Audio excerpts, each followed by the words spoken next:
Baik, assalamualaikum warahmatullahi wabarakatuh. Kembali lagi di channel saya. Kali ini saya akan memaparkan tentang makalah privasi yang disusun oleh Mas Okta dan Mas Dian. Untuk persingkat waktu, mari langsung saja ke pembahasan. Privasi. Apa yang menjadi hak privasi dan apa yang menjadi basis untuk memprediksi privasi personal? Yang menjadi hak privasi adalah apa saja terkait dengan pribadi kita yang kita tidak ingin atau tidak membagi atau terlihat dan diganggu oleh orang lain. Privasi ini sangat penting untuk kita karena itu menyangkut hal pribadi dan kita bisa untuk melakukan tindakan hukum pada orang yang melanggar hak tersebut. Sebagian disebut dalam non-derogatory right adalah hak asasi manusia yang tidak dapat dikurangi dalam keadaan apapun. Hak yang termasuk dan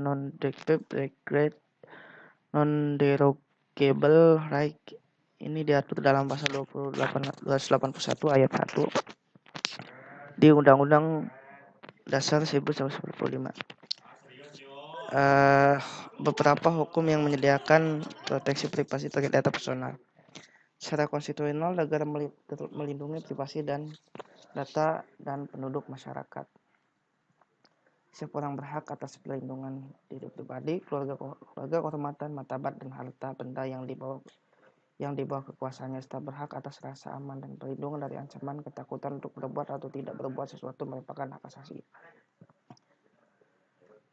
Pencuri identitas dan teknik-teknik apa yang digunakan oleh pencuri identitas. Pencuri identitas atau penggunaan yang disengaja dari identitas orang lain, biasanya sebagai metode untuk mendapatkan keuntungan finansial atau mendapatkan kredit dan keuntungan lain atas nama orang lain, dan mungkin merugikan atau merugikan orang lain. Teknik yang digunakan diantaranya pencurian itu kriminal. Ketika seorang penjahat secara curang mengidentifikasi diri mereka ke polisi sebagai individu lain. Pada titik penangkapan kadang-kadang disebut sebagai pencurian identitas pidana. Pencurian identitas sintetis, pencurian yang baru ini menjadi lebih umum adalah pencurian identitas sintetis, di mana identitas sepenuhnya atau sebagian dibuat. Teknik yang paling umum melibatkan atau menggabungkan nomor jaminan sosial nyata dengan nama dan tanggal lahir selain yang terkait dengan nomor tersebut. Pencurian medis, pencurian kesehatan, riwayat penyakit, dan lain-lain. Pencurian identitas anak. Pencurian identitas anak terjadi ketika identitas anak digunakan oleh orang lain untuk keuntungan pribadi si penipu. Yang keempat, berbagai strategi yang digunakan untuk melakukan consumer profiling yang berbagai isu etika terkait.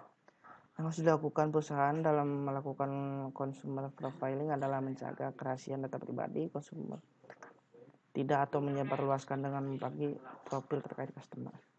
Karena ya data customer itu sangat rahasia, terutama di bank ya. Apa yang harus dilakukan oleh organisasi untuk memperlakukan data customer secara bertanggung jawab? Yang bisa dilakukan suatu perusahaan organisasi adalah untuk menjaga dengan sangat baik data yang sudah customer berikan. Karena kepuasan customer adalah prioritas. Itu saya menjaga apa yang sudah dipercayakan kepada organisasi dan perusahaan. Berikut tujuan pembelajarannya, definisi dan contoh privasi,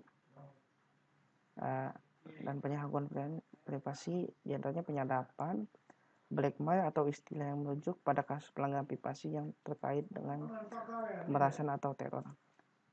Ketiga, pemalsuan identitas. Consumer profiling adalah langkah memetakan atau mendalami profil pelanggan dengan lebih baik. Kegunaannya, pemetaan profil konsumen membantu kita memahami konsumen kita dengan lebih baik.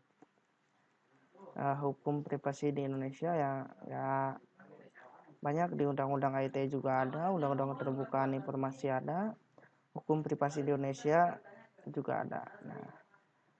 Sekian pemaparan makalah tentang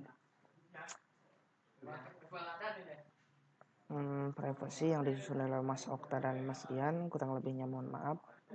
Wassalamualaikum warahmatullahi wabarakatuh.